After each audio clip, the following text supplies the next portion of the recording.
My name is Janet Miller. I am 65 years old, a retired nurse who spent most of her life caring for other people. I cared for patients, for neighbors, for my husband until the day cancer took him, and for my son Daniel, who I raised with both pride and sacrifice. I thought I had known every kind of storm life could bring, but nothing prepared me for the night I drove 12 hours through a snowstorm for my son's wedding. The highway stretched like an endless sheet of ice. Snow lashed at my windshield, my wipers groaned under the weight, and my knuckles stiffened on the steering wheel. Beside me on the passenger seat sat a small wooden box wrapped in a wool blanket. Inside was the lace tablecloth my mother had stitched by hand 70 years ago. 3 generations of women had touched that fabric. I wanted it to rest on Daniel's wedding table, a silent blessing, a reminder that love has a history. By the time I reached his new home, the storm had quieted, but the air was brittle cold. My breath fogged the air as I carried the box up the steps, my boots sinking into heavy drifts. I rehearsed the words I wanted to say, something simple, something a mother would say when she saw her only son on the biggest day of his life. I knocked. The door opened. Abigail, my son's bride, stood there in a silk robe, her hair pinned back, her smile thin as paper. She looked me over as if I were an unexpected delivery at the wrong address. Then she said it without hesitation, without shame. "Oh, sorry, we had it yesterday. Just family." Just family. Behind her, I heard glasses clinking. I heard laughter. I saw the flicker of candlelight from the dining room, and for one heartbeat, I thought she had misspoken. I thought Daniel would appear, rush forward and say, "Mom, you made it. We waited for you." But he didn't. He walked past the hallway, wearing his suit, his hair brushed neatly, his face lit by joy meant for someone else. His eyes caught mine for a second. Then he looked away. I stood on that doorstep with snow dripping down my coat and the wooden box in my arms, heavier by the second. Abigail leaned her shoulder against the door frame, smirking slightly, and added in a whisper only meant for me, "At least we didn't have to save you a seat." I felt the sting like a blade sliding under the ribs, yet I did not cry. I did not plead. I did what they never expected. I smiled, a small, steady smile. Then I turned, walked down the steps, and disappeared back into the snow.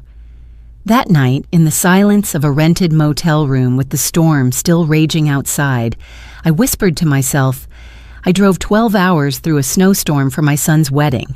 His new wife stopped me at the door and said, "Sorry, we had it yesterday. Just family." I just smiled and left. Then I made one phone call. The next morning, he called me panicking, but I was too busy. I repeated those words to myself like a vow, because what I did after that moment would change everything. The snow had not defeated me. The closed door had not erased me. That night was not the end of my story. It was the beginning. If you have ever carried love across a storm only to find the door slammed shut, stay with me. This story is for you. You may see yourself in my silence, in my smile, and in the decision I made the next morning. And if any part of my journey stirs something in you, I hope you will share your thoughts when the time feels right. Sometimes your words are the lifeline another heart needs. The motel room smelled of damp carpet and stale coffee. The heater rattled in the corner, pushing out lukewarm air that never quite reached my bones.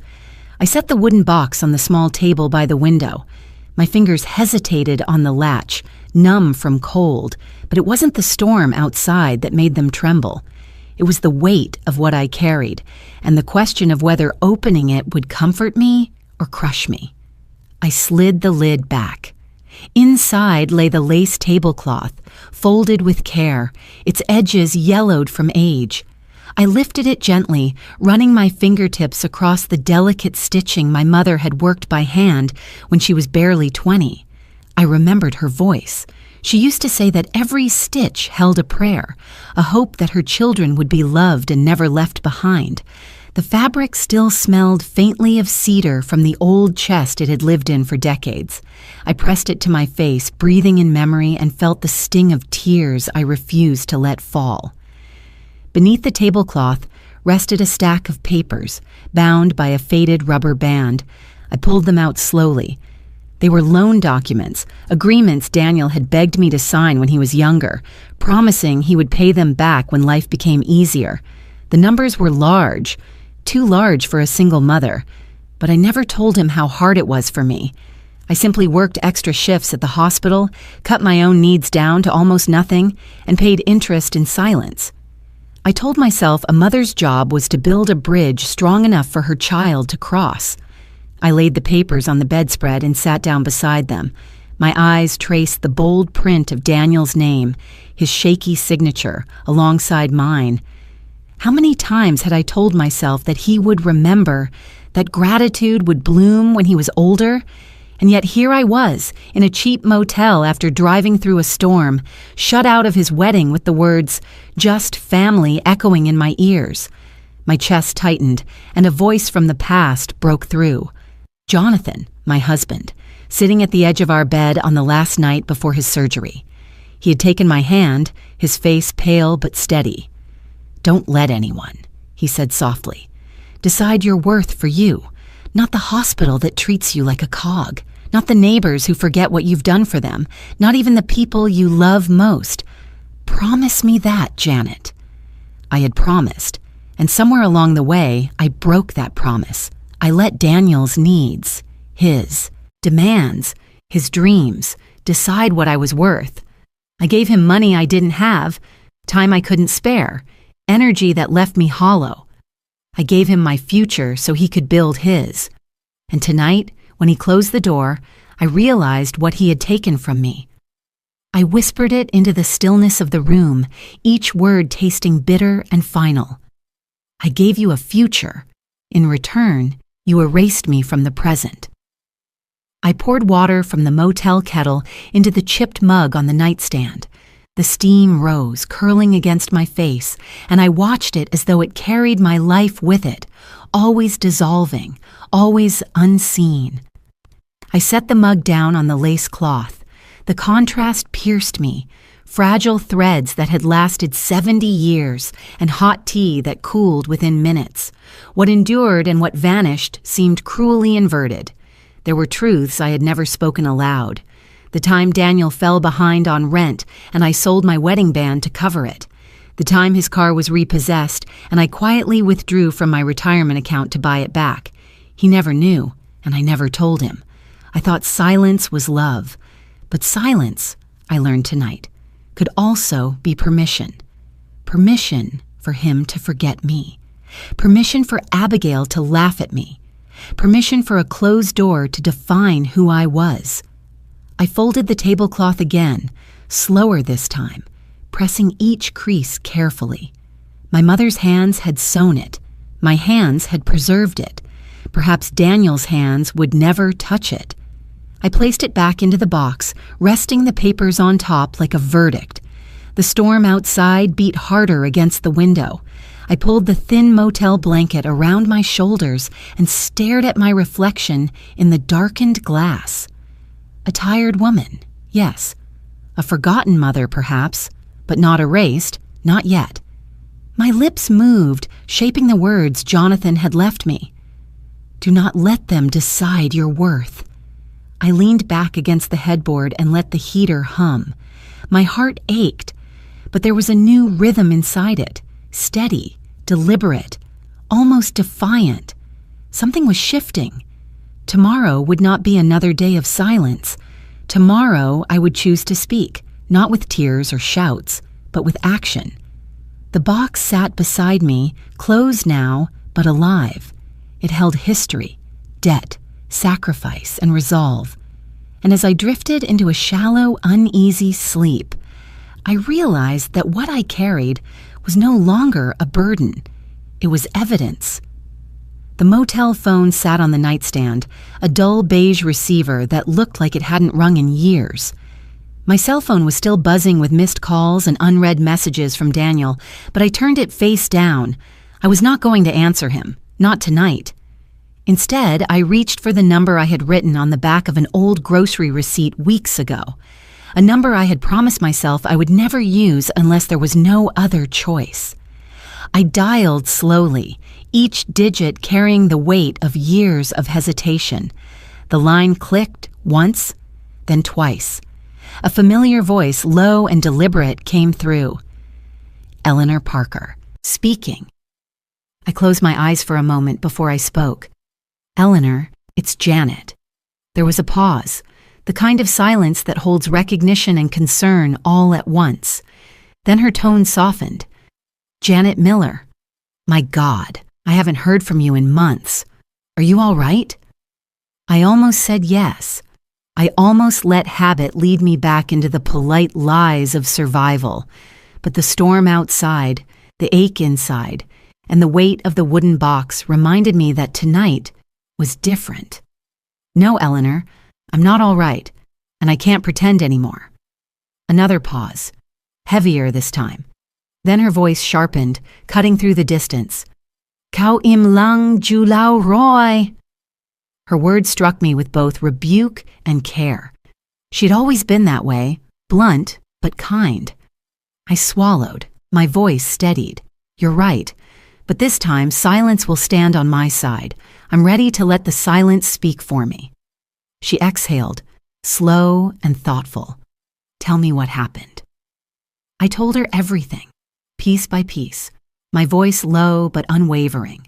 The 12 hours of snow, the lace tablecloth, the door that never opened, the words just family, the laughter behind it, and Daniel's eyes that refused to meet mine.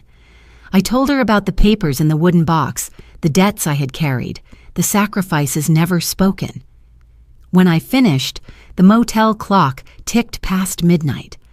For a long moment, Eleanor said nothing. I could almost hear her thinking, sorting through law and friendship, through duty and compassion. Then she answered, Janet, what they did to you may not be a crime in the eyes of family, but it can be a crime in the eyes of the law. And even if it isn't, we can make the truth impossible to ignore. But you have to decide. Do you want to step into this fight? My hands trembled against the receiver. I looked at them, pale under the harsh motel lamp. Jonathan's voice echoed again. Do not let them decide your worth. Slowly, my fingers grew still. Yes, I whispered. I want to fight. Quietly, precisely. But I want to fight. By morning, I was sitting in Eleanor's office, a small brick building with blinds drawn against the gray winter light. The air smelled faintly of ink and old wood. Eleanor sat across from me, her silver hair pinned back, glasses perched low on her nose. She pulled a stack of folders onto the desk, her movements brisk, her eyes steady. Here is what we will do, she said, sliding a pen toward me. First, we secure your accounts. No more silent withdrawals or hidden signatures. Then we document every loan, every check, every sacrifice you made. We gather witnesses. We find records. We protect what is left and reclaim what was stolen, one step at a time. Her words were not loud, but they rang with authority. She opened the folder, clipped my papers neatly, and aligned them with practiced precision. Then she handed me the pen. Janet, this is a power of attorney revocation. It tells the world that your voice is your own again. Sign here. My hand hovered over the page.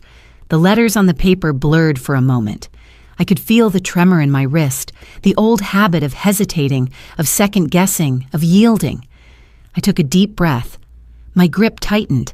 The line of the pen moved across the page, slow but deliberate.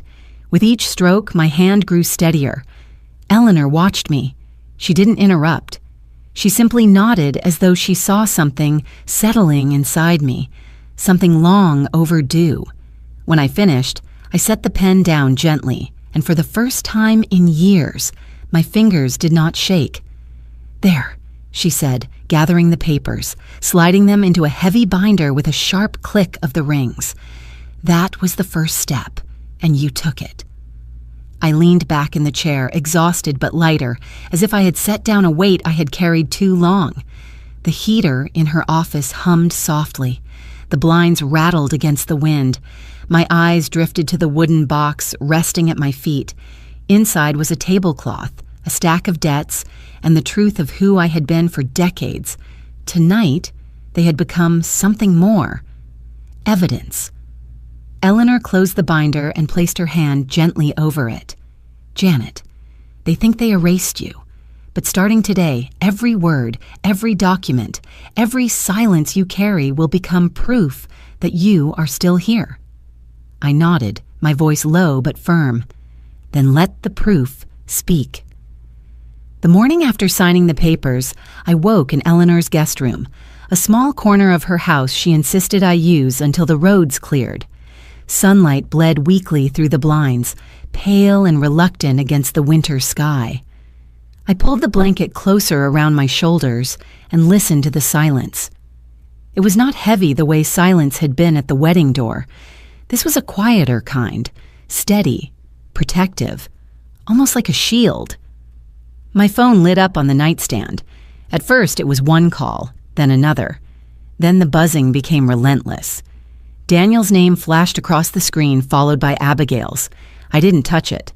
I let it vibrate against the wood until the sound merged with the thrum of my own heartbeat. I walked into Eleanor's kitchen, where a kettle waited on the stove. The house smelled faintly of lavender soap and cedar, the kind of scent that felt like memory rather than air. I filled the kettle and struck a match to light the burner. The hiss of flame was steady, calm, in direct contrast to the frantic buzzing from the next room. When the phone paused, it buzzed again, this time accompanied by a message notification. I turned the screen just long enough to see Daniel's words before setting it face down. "Mom, the bank froze the accounts. What did you do? You're ruining everything." I stood there, staring at the grain of Eleanor's wooden countertop, ruining everything. To him, everything meant his business plans, his new wife's ambitions, the projects they had tied to money that was never theirs to begin with. To me, everything meant a lifetime of work, of love, of memory. And he was right about one thing. The accounts were frozen.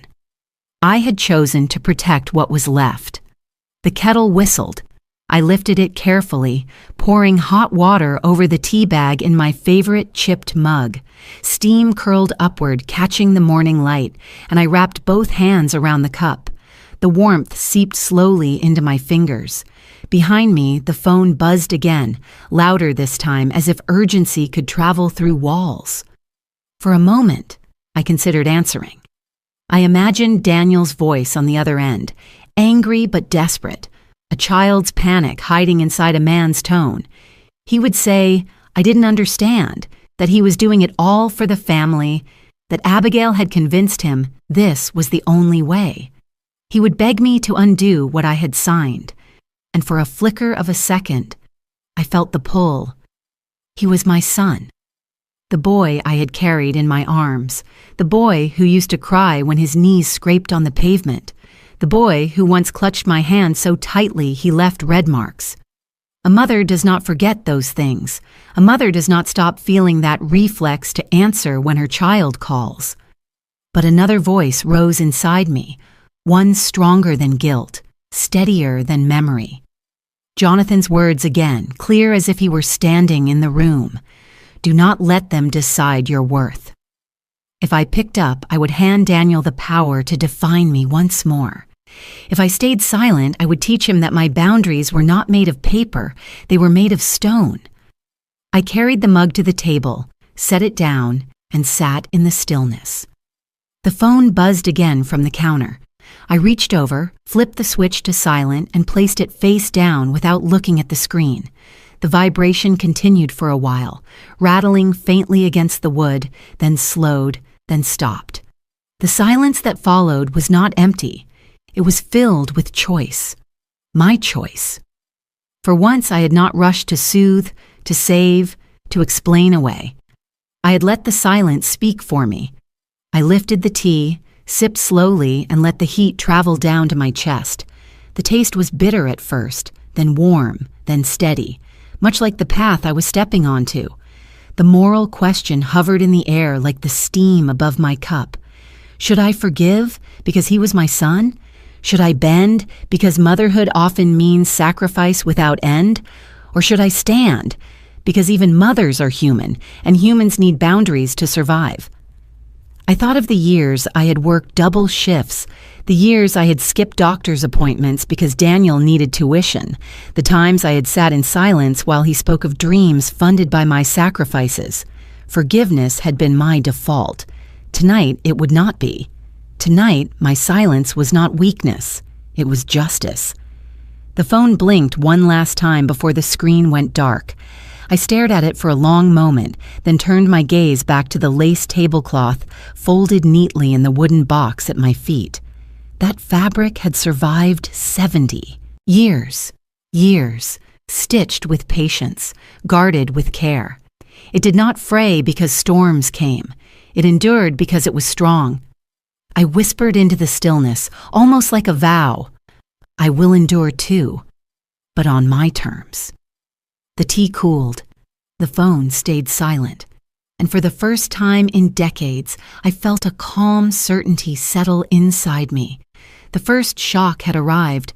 I had met it with silence. And silence, I discovered, could be the loudest answer of all. By late afternoon, the calls had slowed, but the silence was only temporary. I knew Daniel well enough to know he would not accept silence as an answer, and I was right. The knock came sharp against Eleanor's front door, 3 times in quick succession. The sound of a man who believed persistence was the same as power. I set down my teacup and walked slowly to the door. Through the glass panel, I saw him, my son, shoulders squared in a coat too thin for the cold, his jaw set in the same stubborn line he had since childhood. I opened the door just enough to stand between him and the warmth of the house. "Mom," he said, his voice low but edged with panic. "You are ruining everything." His eyes darted past me, as though he expected Eleanor to appear with explanations. "The accounts are frozen. The investors are asking questions. Abigail is furious. Do you realize what you've done?" I studied his face. He looked older than the boy I carried in memory, but in his eyes there was still a trace of that child, the one who always believed I would fix his mistakes. For a long time, I had. Not anymore. "You say I'm ruining everything," I said quietly. "But tell me, Daniel, what exactly is everything to you?" He shifted his weight.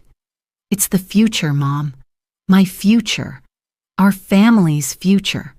You always told me to build something lasting, and that's what I'm trying to do. You can't just take that away." My lips pressed into a thin line. I reached to the side table near the door, where I had prepared a manila folder that morning. Inside was a copy of one of the first loans I had signed for him, more than 20 years ago. The numbers were circled in red ink. I handed it to him without a word. He looked down, confused at first, then defensive. "What is this supposed to mean?" "It means," I said steadily, "that the future you talk about has always been built on my silence, my savings, my sacrifices, and you never paid it back. Not in money, not in respect, not even in acknowledgement." He tried to hand the paper back, his fingers trembling slightly. "Mom, this isn't the same. That was years ago. Things are different now." I did not take the paper. I let him hold it, let it weigh in his hands the way it had weighed on me for decades. "Yes," I said, "things are different now, because I am different now." He blinked, caught off guard by the calm in my voice. "You don't understand," he said again, softer this time. "If you don't help me, I'll lose everything." "Daniel?" I whispered, leaning just close enough for my words to land like a blade. "You already lost something. You lost your seat at my table. You lost your place in the documents that carried your name. You had a seat at your wedding. I had none. Now you will have no seat in my trust, no place in my accounts. The space you denied me, I deny you." The words fell into the cold air between us. His eyes widened as though he had not believed I could ever be capable of saying them. For a moment, he looked like the boy who once stood on a soccer field, waiting for me to clap from the sidelines. But there was no applause here, only the sound of wind brushing against the doorframe. "You can't mean that," he said, his voice cracking. "You're my mother." I let out a breath, steady and final. "Exactly, and because I am your mother, I know what I gave you, and because I am your mother, I know when to stop giving." He stared at me, his mouth opening, then closing again. Words failed him. I stepped back slowly, my hand on the edge of the door. "There is no seat left for you here, Daniel. Not until you understand what that word means. Family." And with that, I closed the door. The sound was not loud, not a slam, but a firm click, a single note of finality. In that small sound, I felt decades of imbalance shift. I leaned against the wood for a moment, my heart racing but steadying with every breath. On the other side, I heard his footsteps retreating down the porch steps, each one slower than the last. Back at the table, my tea had cooled. I lifted the mug anyway, letting the bitterness sit on my tongue. There was no sweetness left in that moment, but there was clarity. The door was closed, just as it had been at his wedding. But this time, I was the one who closed it. And that made all the difference. 2 days after Daniel appeared at the door, Eleanor asked me to meet her at her office again. The air outside was brittle cold, the kind that burned the lungs with every inhale. I walked in with my scarf pulled high, clutching the wooden box like a talisman. She greeted me with a nod, her face composed but her eyes shadowed with something I did not yet understand. "Janet," she said softly, gesturing for me to sit. Her voice carried the weight of news carefully measured. She opened a thick folder, papers clipped and highlighted. I looked deeper into the property records. "There is something you need to see." I pulled my chair closer, bracing myself. She slid a copy of a deed across the desk. My name was there, but the signature scrawled beside it was not mine. The ink was clumsy, uneven. To anyone else, it might have passed. To me, it was a wound on paper. Eleanor tapped the line. "The cabin in the Catskills. It was transferred into an LLC last April. Your son and his wife are listed as managers. This signature, Janet, it was forged." The words blurred as my eyes fixed on the document. My hands tightened in my lap until my knuckles whitened. I whispered the truth aloud, more to myself than to her. They didn't just sell wood, they sold my memories, my summers, my life with Jonathan. Eleanor's voice steadied. "They used it as collateral. It may already be tied to a loan." I closed my eyes and the office dissolved. I was no longer in a chair across from Eleanor. I was standing in sunlight 30 years ago, the sound of cicadas humming in the thick summer air. Jonathan stood by the woodpile, swinging an axe with steady rhythm, the scent of pine rising with each strike. He turned to me, wiping sweat from his brow, and grinned. "This place will outlast us, Janet. That's the point." In the memory, Daniel was 8 years old, running barefoot across the grass, his laughter bouncing off the cabin walls. He had begged for marshmallows by the fire, sticky hands pulling at my sleeve until I relented. I could still hear the crackle of the flames, the chorus of frogs by the lake, the way Jonathan's arm wrapped around my shoulder as we watched our son chase fireflies. That cabin was not wood and nails. It was a vessel for us, for everything we had built when life was still wide and full of promise. And now, on paper, it had been stolen. Not by strangers, by my own blood. I opened my eyes. The tears did not fall. They hardened instead, freezing into something sharper. "He forged my name," I said, my voice low but steady. "My own son erased me so he could gamble with the only piece of home I had left." Eleanor leaned forward, her expression careful. "Janet, I need you to understand. This is serious. Fraud of this kind can be challenged, but it will take time, and it will be ugly." I nodded, though my body felt like stone. Ugly has already happened, I whispered. At least now it will have a witness. I picked up the copy of the deed, tracing the false signature with my finger. The curve of the J was wrong, too sharp. Jonathan used to tease me about the way my signature looped like ribbon. He said it was a mark of patience. Daniel knew that too. He had seen me sign papers countless times. He had copied me once as a child, giggling at how close he could make it. Now he had taken that memory and turned it into a weapon. The room felt colder than the snow outside. I forced myself to breathe slowly, to steady my hands. This was the pivot point, the moment where grief could drown me or harden me. I chose the latter.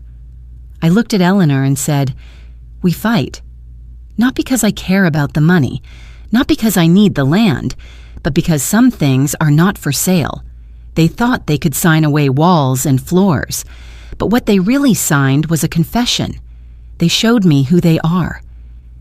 Her eyes softened, but her tone remained resolute. "Then we will show them who you are." I gathered the papers into the wooden box, setting them carefully beneath the lace tablecloth, symbols of memory and betrayal, resting together. As I closed the lid, I whispered once more, this time not in despair, but in defiance.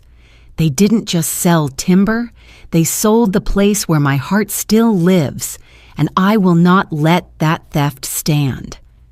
I rose from the chair, my back straighter than when I had arrived. Outside, the wind whipped harshly, but inside me, something steadier had begun to rise. A fire, not of anger, but of resolve. The cabin had been forged away, on paper, but in truth, it still stood, waiting, holding every summer, every laugh, every promise Jonathan and I had made. And now, it would hold something else, the proof that I was done being erased. The next morning, I returned to Eleanor's office, this time with a folder clutched under my arm.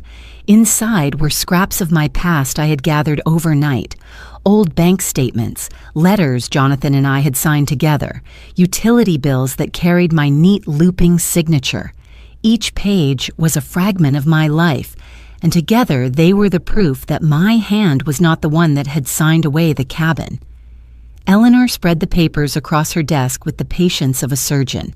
She clipped them side by side with the forged deed. "Look here," she said, pointing at the curve of the J in my name. "Your line is soft, rounded, practiced. The forged one is rigid, almost rushed. Whoever did this knew the shape, but not the rhythm." I swallowed hard. Daniel knew the rhythm once. He used to copy my signature as a game. He laughed about how close he could get. Eleanor looked at me carefully. Then it wasn't a game anymore. It became a tool. She began drafting a timeline on yellow legal paper. April, the forged transfer. June, loan taken against the property. August, Abigail's restaurant project announced. November, delays and unpaid invoices. December, panic and the wedding rushed forward, perhaps to solidify appearances. As she wrote, I saw the pattern form, each date a piece of thread woven into a net that had been cast around me without my knowledge. At the center of that net was not Daniel, but Abigail. Her ambition was sharper than I had realized, her desire to build something grand overshadowing the truth of how fragile it all was.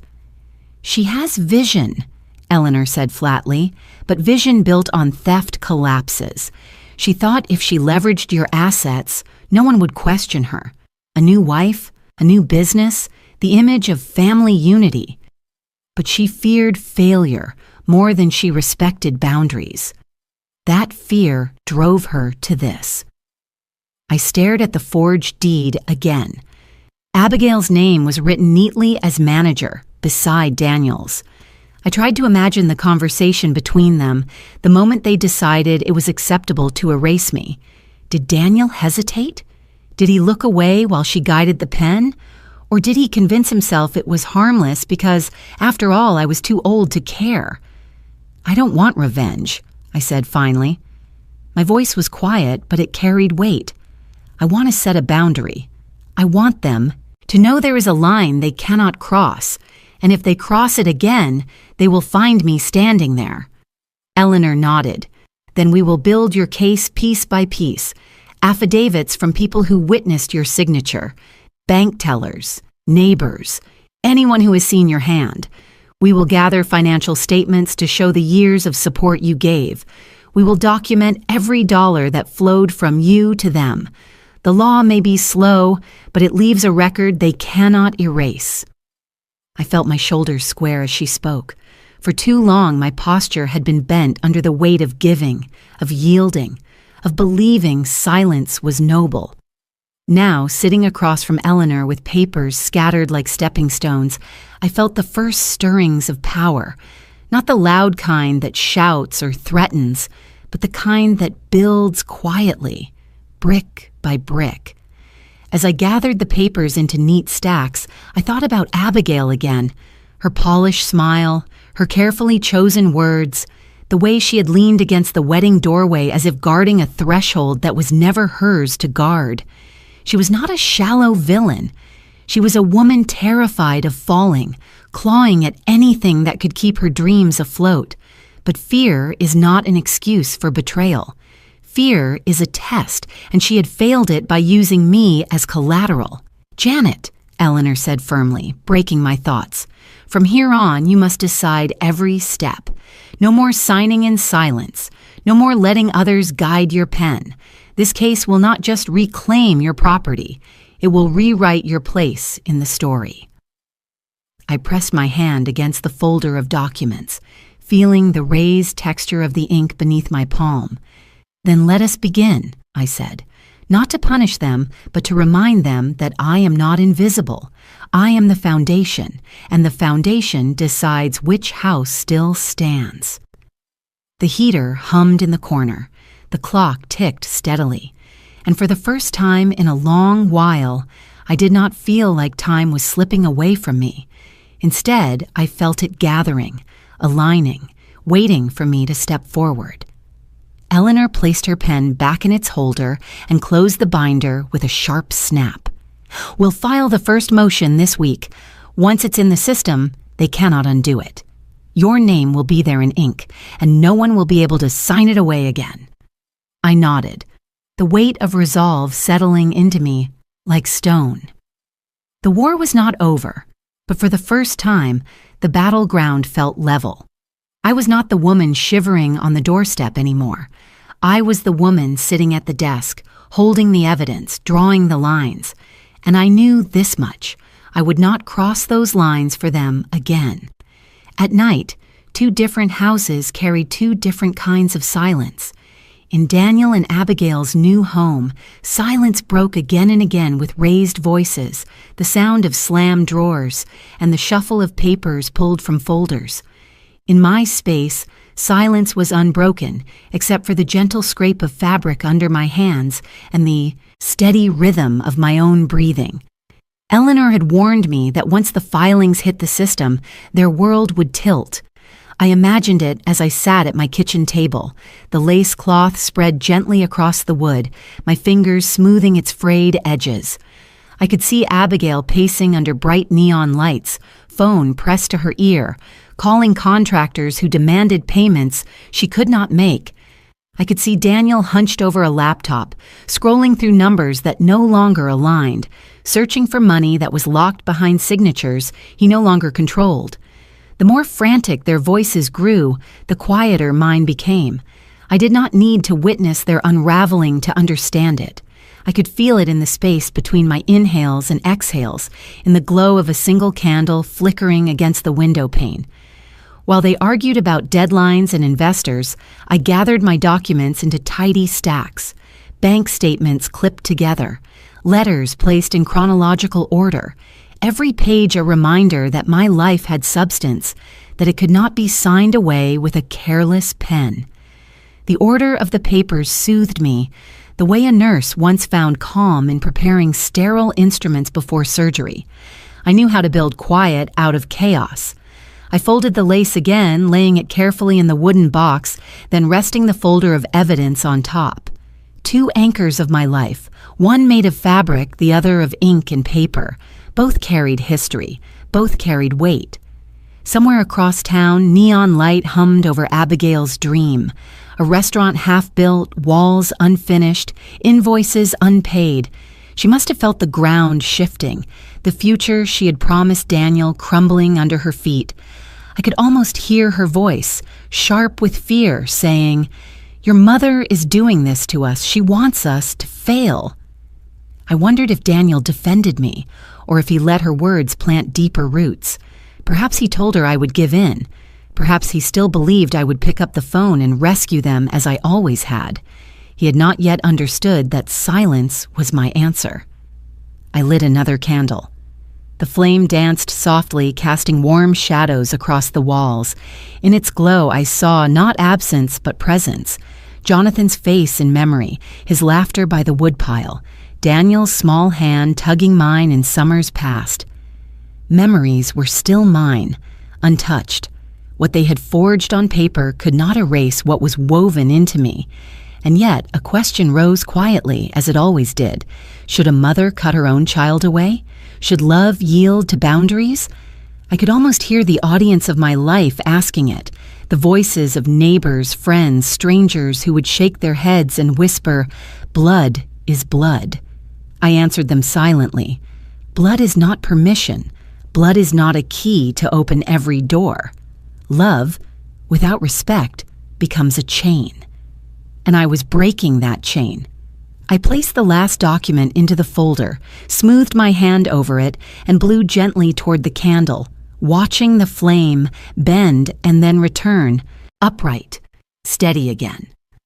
Across town, I pictured neon light buzzing over Abigail's face as she tried to mask fear with fury.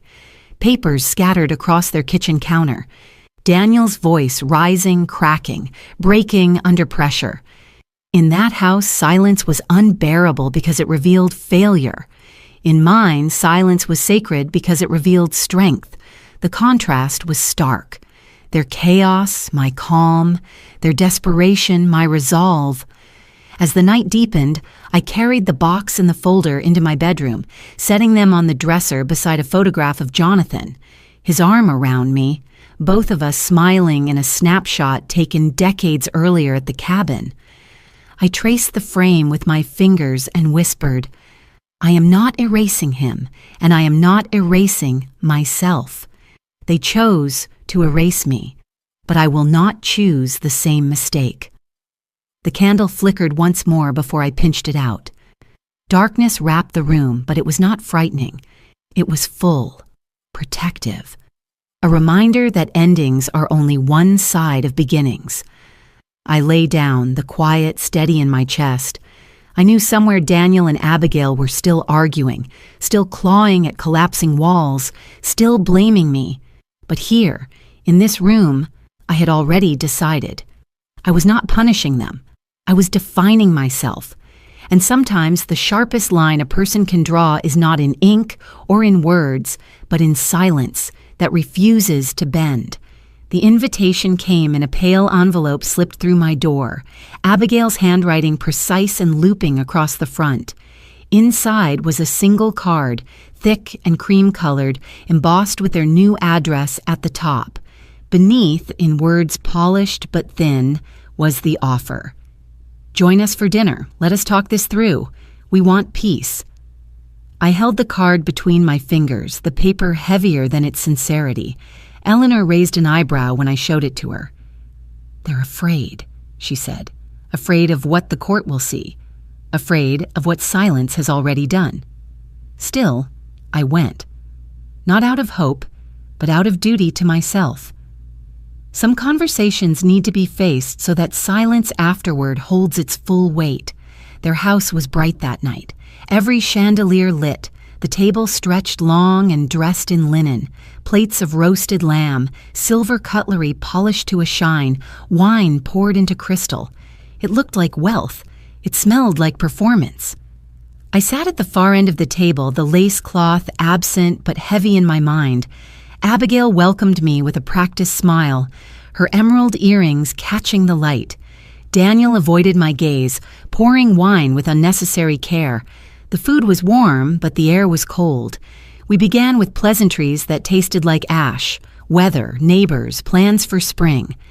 Then Abigail folded her hands and leaned forward, her voice steady and rehearsed. "Janet," she began, "we know things have gotten complicated. None of us want a courtroom battle. It's costly, exhausting. And really, family doesn't belong in court." Her word hung there, deliberate. Family. She continued, "We've discussed a solution. We could repay you in small installments, something symbolic.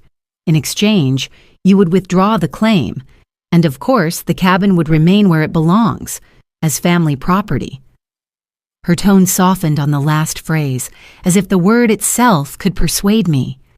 I set down my fork, meeting her eyes directly. "Family property?" I repeated. "Tell me, Abigail, what kind of family locks a mother out of her own son's wedding? What kind of family tells her she has no seat, no place at the table?" Daniel shifted uncomfortably, his eyes flicking up, then down. Abigail's smile faltered but did not vanish. "It was a misunderstanding," she said quickly. "The wedding was small, rushed. We thought travel would be too much for you." I leaned forward, my voice calm but sharp. "You didn't think travel was too much when you forged my name on deeds. You didn't think of exhaustion when you emptied accounts I built with decades of labor. You thought only of what you could take, and now you call it family." The silence that followed was heavier than shouting. The clink of silver against china stopped. Even the candles seemed to flicker lower. Daniel opened his mouth, but no words came. Abigail pressed her lips together, her fingers tightening around the stem of her glass. I let the silence stretch, long and punishing, until it spoke louder than anything I could add. Then I rose from my chair slowly, smoothing the napkin and placing it neatly beside my untouched plate. My chair scraped lightly against the floor, the sound small but final. "I did not come here for repayment," I said, my tone even. "I came so you would know this truth. Family is not built on signatures stolen in the dark. Family is not built on closed doors and excuses. If you want to speak of family, look first at the seat you denied me." No one moved. The air was thick, each breath strained. I picked up my coat, draped it over my arm, and turned toward the hallway. Behind me, the silence deepened into a verdict. I did not slam the door as I left. I let it close softly, the click of the latch sharp as a gavel. Outside, the air was crisp, the stars sharp above the winter sky. My steps crunched across the frozen path, steady and unhurried. There was no triumph in my chest, no rage either, only clarity. They had offered me a seat tonight, but it was not mine. My place was not at their table anymore. As I walked into the night, I whispered the echo that had followed me since that storm. Just family. That is what they said. And tonight I finally understood. I was never part of theirs, and they are no longer part of mine. The silence of the road embraced me, and for once it felt like belonging. The morning after that cold dinner, winter light laid a hard gleam across my kitchen floor. The air outside was the kind of bright that only follows deep frost. I was rinsing a cup when a car door thudded outside, then footsteps on the porch. Before I reached the handle, Abigail's silhouette crossed the glass. She lifted a white envelope from the mat and held it up to the window as if weighing it. Through the clear sleeve, I saw the county seal. Beneath it, bold type, notice of investigation, temporary preservation order. She did not open it. She did not need to. Her face blanched as if the paper had drawn blood. Daniel stood one step behind her. His breath smoked in the cold. He reached for the envelope. His fingers shook, tapping the edge twice before he steadied them against the doorframe. I opened the door only enough to receive the letter. The green return address read, County Recorder and Clerk. The case number matched the one Eleanor had filed. Daniel tried a thin smile that never reached his eyes. "Mom, whatever this is, we can handle it together," he said. His voice slipped on the word together. I slid the envelope beneath my palm. "Together is a word you spent early," I answered. I stepped back, leaving them on the threshold, and carried the letter to the table. The kettle clicked off. Steam lifted like a veil. I broke the seal and read slowly. The recorder acknowledged receipt of my sworn statement. A lis pendens had been entered against the cabin. Any transfer, lien, or encumbrance was prohibited pending review. A hearing date would follow. Plain sentences, clean lines, the quiet machinery of law moving forward. Abigail hovered at the doorway. She craned, trying to catch a second read, her hands wrapped and unwrapped around her scarf. Daniel spoke first. "There's no need for this," he said, softer now. "It was a misunderstanding. We can unwind it." The word unwind felt obscene. People unwind cords. People do not unwind the roof over a mother's memories. I folded the letter and placed it on the wooden box that held my lace cloth, proof resting on history. I did not argue. I did not explain. I set the letter beneath the lid, reached for my coat, and slipped on my boots. Abigail cleared her throat. "If you insist on keeping the order," she said, "at least consider the optics. A public notice hurts all of us." I met her gaze. "A closed door hurt first," I said. Then I stepped past them into the sharp air. The door eased shut behind me with that same measured click, not a slam, a line. The snow in the front walk had crisped overnight, each step answered with a clean, crystalline crack. I let the sound lead me down the block, away from their hissed debate on the porch, away from the tug to turn and parent a grown man. The light glittered off the drifts, the cold knifed my lungs. Inside my coat, heat gathered at my sternum like a small, stubborn sun. I listened to my feet. I counted the breaths. I kept the pace even. Show, do not tell. Let the crunch and the white and the air do the talking. Neighbors salted their stoops. A dog nosed the curb and sent up a flurry. The world kept its ordinary rhythm while mine reset. I remembered the night at the wedding door, my breath fogging, the box in my arms, the thin sentence, "just family." The phrase had been a blade then. It was an echo now. It only reminded me who had stayed and who had left. A wind gust lifted loose snow and stung my cheeks. I closed my eyes and pictured the cabin porch, splinters in summer, Jonathan's laugh, Daniel's barefoot sprints through clover. The order did not resurrect those days. It protected the ground where they lived. By the time I turned back, the cold had sharpened my focus to a point. The house stood quiet. The porch was empty. Inside, the kitchen held its warmth the way a hand holds a promise. I set my boots by the mat, hung my coat, and lit a small candle. The flame tilted once, then steadied. On the table, the wooden box waited, the letter beneath the lid, the lace cloth folded beneath the letter, the present seated on the past supporting the present. Foundation, not shadow. The theme returned like a bass note you feel in your ribs. Power had slipped in this house for years, passed hand to hand through need and habit. Today, it came home and sat down. I brewed tea and let the bag steep until the water turned the color of oak. I did not rush it. I did not sweeten it. The first sip was bitter. The second warmed. The third settled. I opened a window an inch. Winter air slid along the sill. The candle flame did not waver. Outside, the snow kept its glitter. Inside, the room kept its heat. Cold without, warm within. That was the balance I intended to keep. When the cup was empty, I closed the window and set the box back on the shelf. I did not look for their car. I did not check my phone. The letter had spoken. The court would speak next. I would speak least. I touched the lid once and felt the grain under my fingertips. Then I let my hand fall, light and sure, as if laying a cornerstone. Eleanor called me 2 days later, her tone brisk but kind. "Janet, we need to prepare your sworn statement," she said. "You'll need to explain your history of support.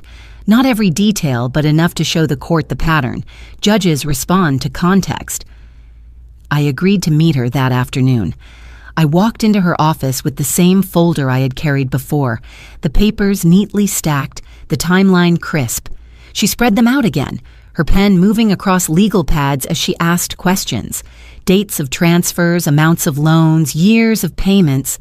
I answered each one carefully, but as she spoke, a weight began to stir deep in my chest. There was one story missing, one sacrifice I had buried so deep that even Eleanor, my oldest friend, did not know it. When she paused to sip her coffee, I spoke. My voice was quiet, almost unsure, as though I were telling a secret I had sworn to keep forever. "There's something else," I said. "Something I've never written down." Her eyes lifted, patient, waiting. "Years ago, when Daniel was 23, I began slowly, he came down with pneumonia. He was in college then, still clinging to dreams bigger than his means. The hospital bills piled up. Insurance covered part, but not enough. He didn't want to tell anyone. He was ashamed. I told him I would find a way." I looked down at my hands. The words felt fragile as they left me. That night, I went to the small jeweler on Main Street. I took off my wedding ring, the ring Jonathan had slipped onto my finger in a church crowded with lilacs, and I placed it on the counter. The jeweler hesitated. He knew me, knew what it meant. But he weighed it, wrote a receipt, and handed me a check. I walked out with bare fingers and enough money to cover Daniel's bills. The silence in the room thickened. Eleanor set her pen down, her brow softening. "I never told Jonathan," I whispered. "He was alive then, working overtime, already stretched thin. I didn't want him to feel like a failure. I never told Daniel either. I didn't want him to carry guilt, to think every time he looked at me that he had cost me something sacred. I thought silence was protection. I thought keeping it secret was love." My throat tightened. I let the memory linger, slowing the pace, forcing myself to relive each detail. The weight of the empty finger on my hand that night, the ache in my chest when I slipped the receipt into my purse, the way I told myself it was just metal, just a band, when I knew it was also years of vows and promises. Eleanor leaned forward, her voice gentle. "And you've carried that silence all this time?" "Yes," I said, "because I was afraid Daniel would feel small, afraid Jonathan would feel blamed, afraid people would think I was keeping score. So I locked it away. I told myself my worth was in giving quietly, never asking for acknowledgement." I drew a long breath. But if I stay silent now, that sacrifice dies unnamed. And if it dies unnamed, it becomes nothing but air. I don't want repayment. I don't want pity. I want the truth to exist, finally, where someone can hear it. I want it recorded not for money, but for memory. For every nameless sacrifice women like me have made, tucked away in shadows, so no one feels uncomfortable. The tears burned but did not fall. My voice grew steadier as I continued. I gave up that ring because my son's life mattered more than any symbol on my hand. I chose love, even when it cost me something irreplaceable. And yet, years later, he closed the door on me. He said family was already gathered. He forged my name to take the one place Jonathan and I built together. I cannot undo what he did, but I can speak now, so the record carries my name, not erased, not silent, not invisible. Eleanor did not speak for a long moment. She reached across the desk and placed her hand over mine, firm and grounding. "Janet," she said, "that truth belongs in your statement. Not to shame him, but to restore you. The court may not weigh it in dollars, but it will weigh it in dignity." I nodded, a slow calm settling into my chest. For decades, I had let my sacrifices vanish like mist, pretending silence was strength. But silence without recognition is erasure. Today I chose differently. I am not asking for sympathy, I said finally. I am asking for acknowledgement. If my name is to be written in court documents, let it be written with the truth of who I have been. a woman who gave, who loved, who endured, and who will not vanish quietly. The candle on Eleanor's desk flickered as if punctuating my vow. I pressed my palm against the folder of evidence, then let my hand rest on my bare finger, where the ring had once been. It was gone from me, but the story of it was not. That story, at last, had a voice. 2 evenings after the county letter arrived, Daniel came alone. He did not knock like a man demanding answers. He tapped like someone hoping the past would open. I set aside the folder Eleanor had asked me to review and opened the door only as far as the chain would allow. Snow dusted his shoulders. His eyes were tired. "Mom," he said, voice low, "can we talk? Just us." He glanced toward the lamp and the wooden box. He looked smaller than his coat. I unhooked the chain and let him in, but I did not invite him deeper than the hall. The house smelled of lemon oil and tea. He stood with his hands in his pockets, as if hiding the same hands that had signed what was not his to sign. "I know you are angry," he began. "I know we handled things badly. Abby is scared. The project is slipping. The bank is calling. If you lift the order, if you help us renegotiate, I swear we will make it right over time." I studied him in the half-light. The boy I had raised flickered across the man's face. "You did not come to make it right," I said. "You came to make it easy." He flinched. "We are family. There is room for you at our table. We can start fresh." "At your wedding, there was no seat for me," I answered. "Tonight I am not keeping seats for anyone. I keep the house for myself." He swallowed hard. "It was one night." "It was a sentence," I said. "Just family. You taught me exactly where I stood." I stepped to the little table by the hall and opened a flat leather folder. I did not raise my voice. I let paper speak. "This is notice that your name has been removed as my agent under power of attorney, filed and recorded. Here is confirmation that you are no longer a signer or beneficiary on any of my accounts. The bank's acknowledged receipt. This is the updated healthcare proxy and emergency contact list. Your number is not on it. This is the amendment to my living trust and will. You are removed." He looked from page to page as if reading a foreign language. His mouth opened and closed without sound. Finally, he found a thread. "You are choosing this," he whispered, not quite accusing, not quite pleading. "You are choosing against me."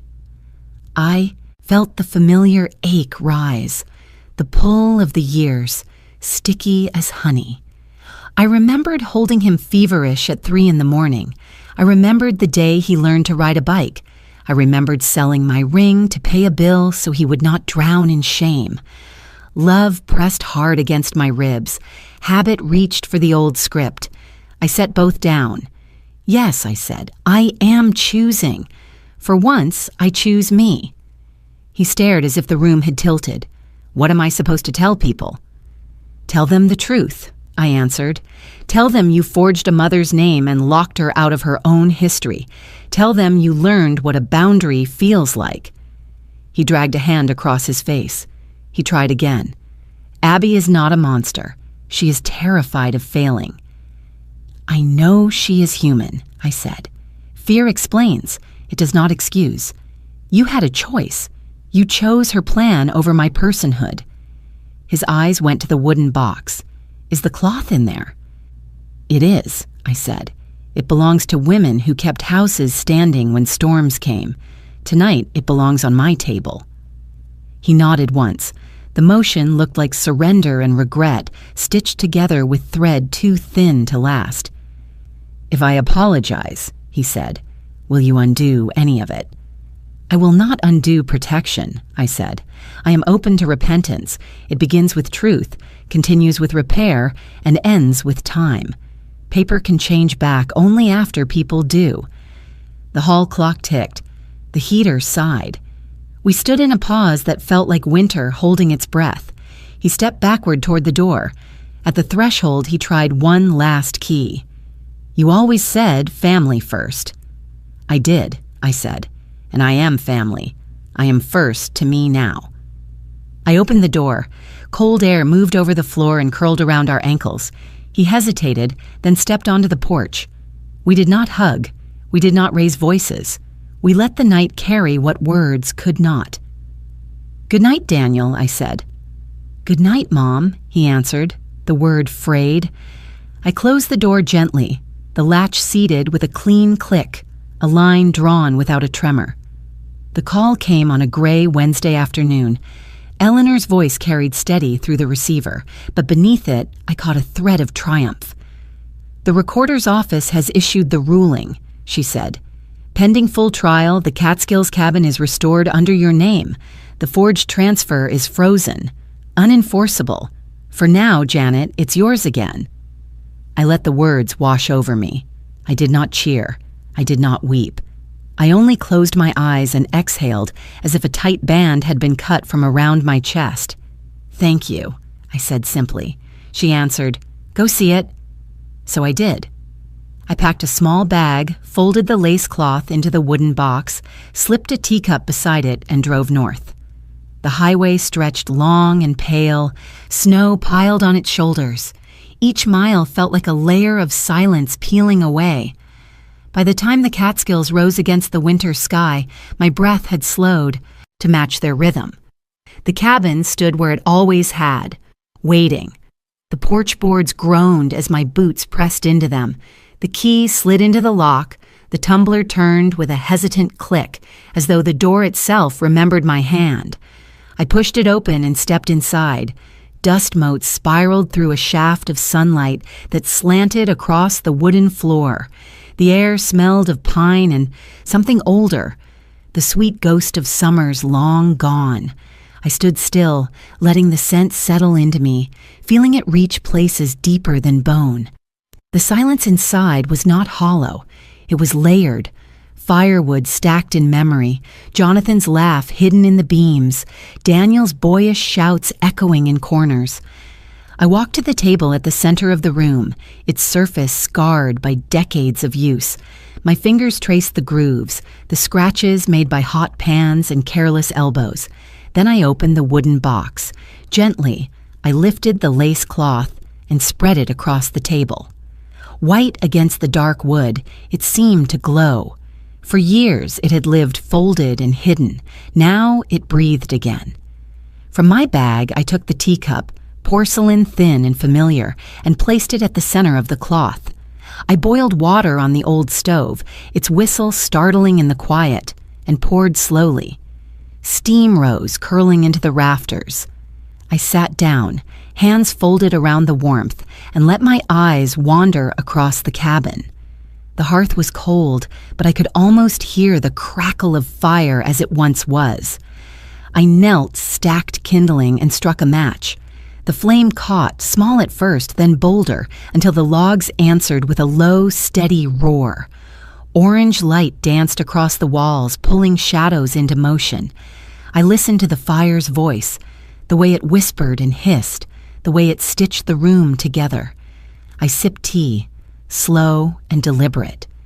The heat traveled down my throat, into my chest, into the place where grief had sat too long.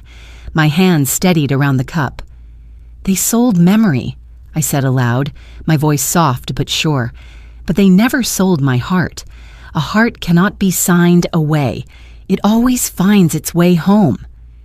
The flames popped, as if answering. I leaned back and closed my eyes. In the crackle, I heard Jonathan splitting wood, the rhythm of his axe. In the whistle of the wind outside, I heard Daniel's laugh from long ago, when he still believed this cabin was treasure. The images did not pierce me now. They warmed. They lived here still, not as wounds, but as roots. I placed the cup back on the cloth and laid my hand flat against the wood table. It throbbed with life, as though it carried a pulse of its own.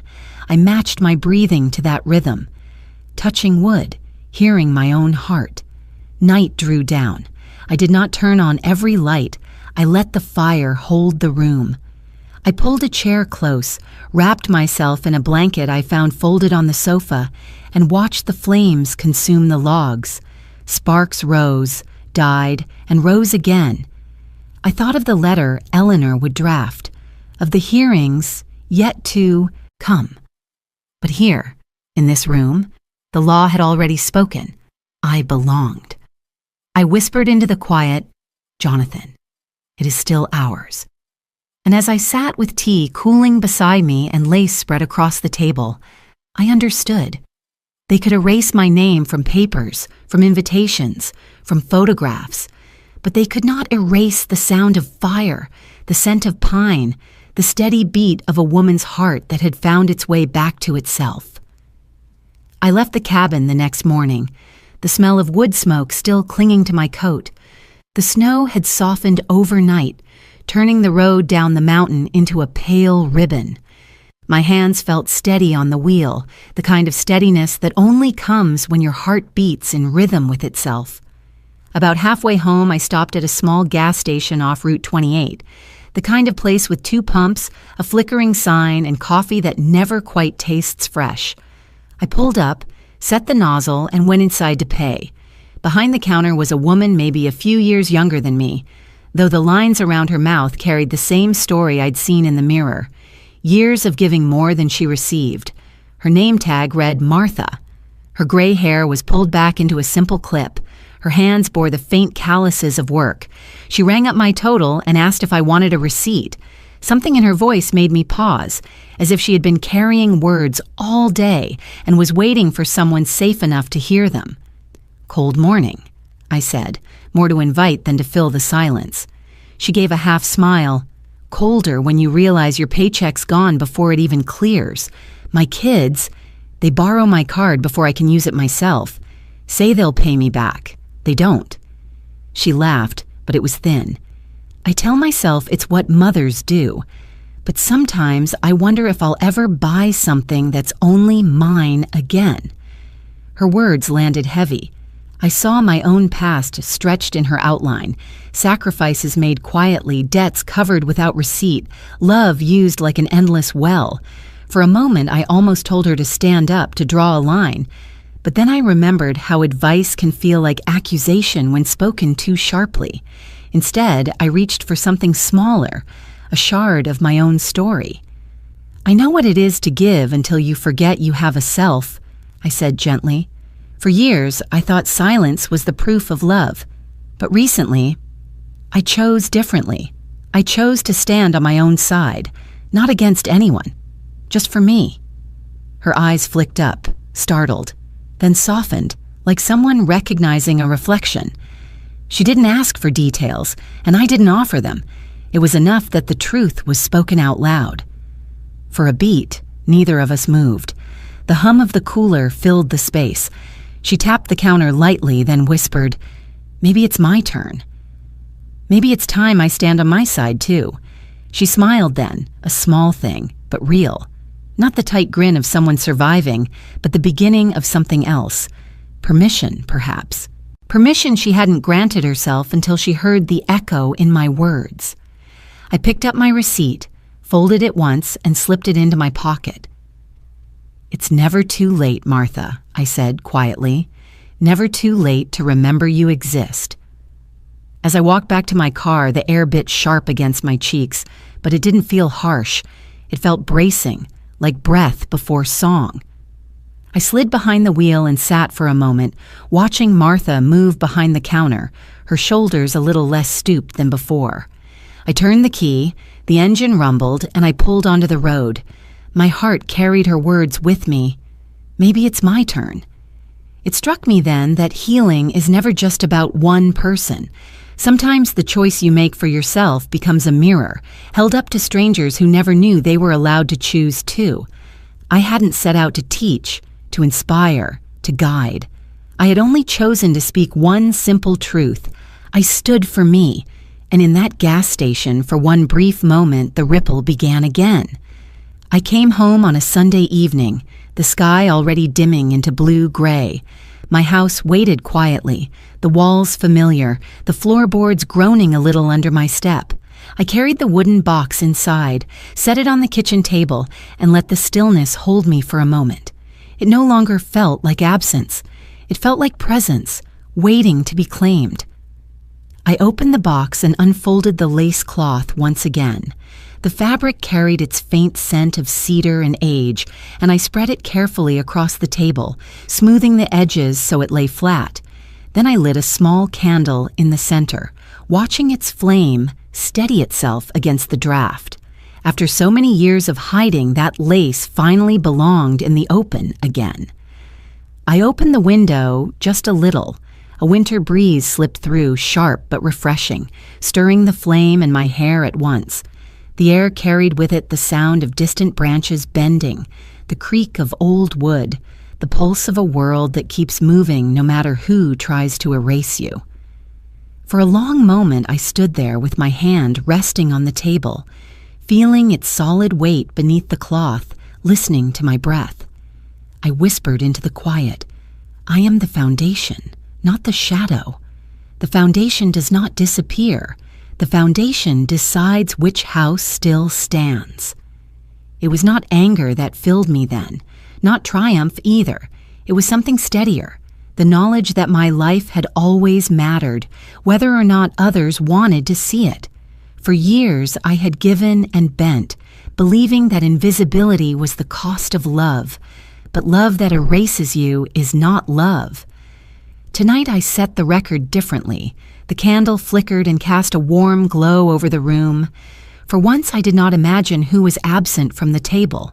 I thought only of what was present, a cloth that had carried generations, a flame that held its own against the cold, and a woman who had finally chosen herself. To anyone who might listen, I would say this: if you have ever been erased from the picture of your own family, you know the silence, you know the ache. But the question is always this: will you remain silent or will you act? I chose to act, not with rage, not with noise, but with clarity. And in that clarity, I discovered something close to peace. So I ask you now, if you've ever been pushed to the edge, what would you do? Would you stay quiet or would you step forward? Share your story. Someone tonight needs to read it to know they are not alone. And before we say goodbye, I would love to know, where are you watching from? Is it a quiet morning with a warm cup of coffee, or a late night where stories like this keep you company? Tell us in the comments. We read everyone with gratitude. If this story touched you, consider subscribing, not just to hear more voices like mine, but to join a community that still believes in kindness, healing, and second chances. Thank you for spending your time here with me today. Wherever you are, I hope you carry this story with you. Remember, sometimes the miracle does not knock at your door. It waits quietly until your heart is ready to open. I looked once more at the flame, at the lace beneath it, at the night beyond the window. My chest felt lighter than it had in years. Then I whispered the words that sealed it all. Today I choose me.